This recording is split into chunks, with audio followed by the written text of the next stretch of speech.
Oke, harap diingat kembali, sebelumnya kita sudah mempelajari sifat gelombang, ya, gelombang cahaya misalnya, dia juga memiliki sifat sebagai partikel bergerak. Nah, untuk melengkapi konsep dualisme, sekarang kita akan bahas kondisi sebaliknya. Jadi, yang akan kita bahas sekarang adalah bagaimana partikel bergerak juga memiliki sifat sebagai gelombang, gitu ya. Ingat-ingat sekali lagi, saya tegaskan, sebelumnya kita mempelajari bagaimana gelombang, ya, gelombang dia memiliki sifat sebagai partikel bergerak. Nah, sekarang kita akan membahas bagaimana partikel bergerak memiliki sifat sebagai gelombang. Nah, ini diawali oleh Louis de Broglie, ya, dalam hipotesisnya.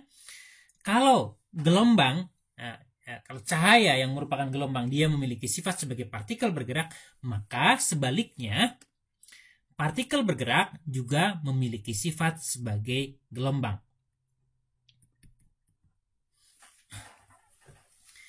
Ya, Louis de Broglie menghipotesiskan bahwa partikel bergerak. Nah, kalau ada partikel bergerak, berarti ingat-ingat partikel itu sifat khasnya dia punya massa, kemudian kalau bergerak dia punya kecepatan. Kemudian kalau dia memiliki sifat sebagai gelombang, berarti dia harus memiliki panjang gelombang, ya.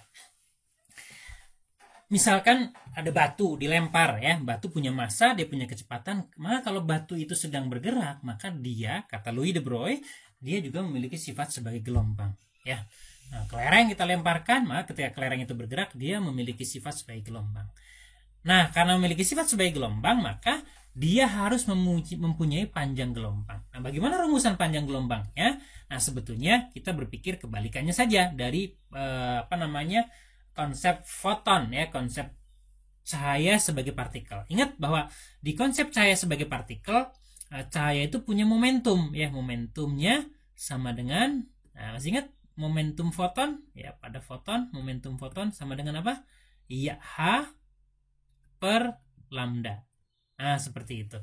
Nah, maka dengan ide dari sini, maka dikatakan oleh Louis de Broglie, ya, partikel yang bergerak memiliki panjang gelombangnya lambda. Nah, lambdanya kita akan kenal sebagai lambda de Broglie, ya.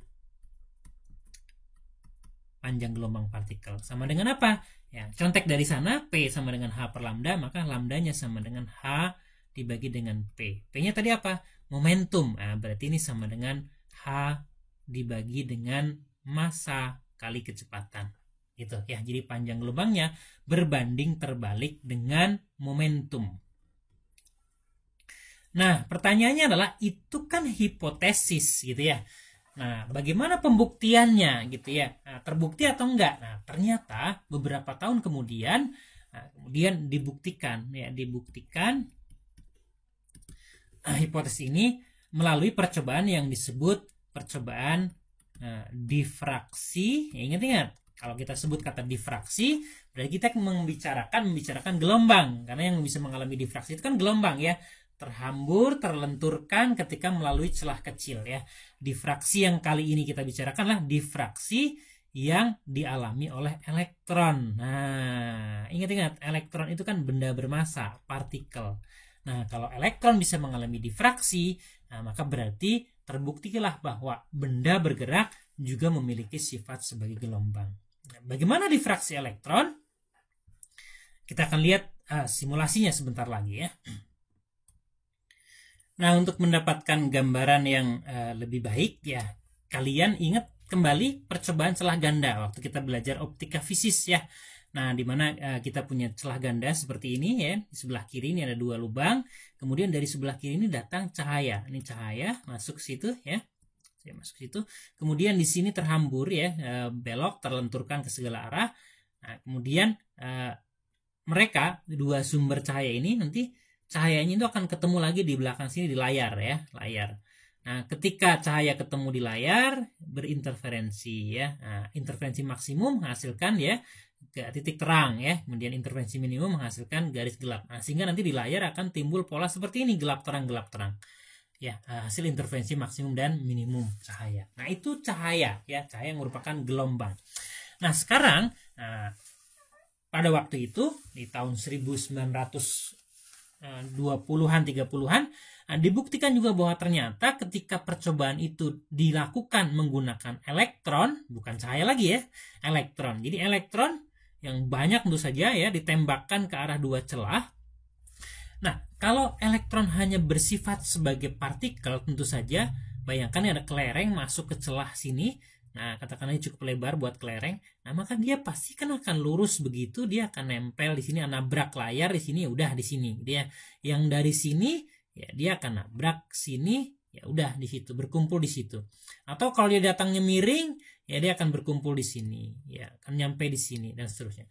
Tetapi yang terjadi adalah anehnya adalah bahwa ketika ditembakkan elektron seperti ini, maka yang terjadi di belakang sini muncul gejala persis ya pada percobaan yang menggunakan cahaya. Artinya apa? Di tengah-tengah ini berkumpul elektron yang banyak. Saya coba ganti warna ya supaya kelihatan. Nah, di sini berkumpul elektron yang banyak.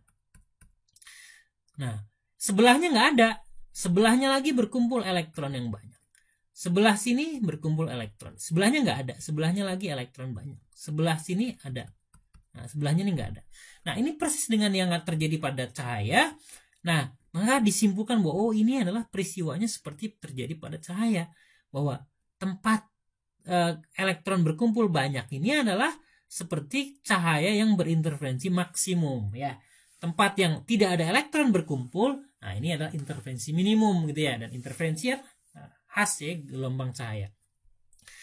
Nah, berikutnya lagi elektron ada banyak lagi di sini ya, seperti interferensi maksimum pada gelombang cahaya. Nah, seperti itu. Nah, dari situlah kemudian dibuktikan benar bahwa elektron ketika dia bergerak dia memiliki, atau partikel secara keseluruhan ketika dia bergerak memiliki sifat sebagai gelombang. Nah, sebagai gelombang dia memiliki panjang gelombang dan bisa mengalami gejala yang dialami oleh gelombang. Contohnya adalah difraksi.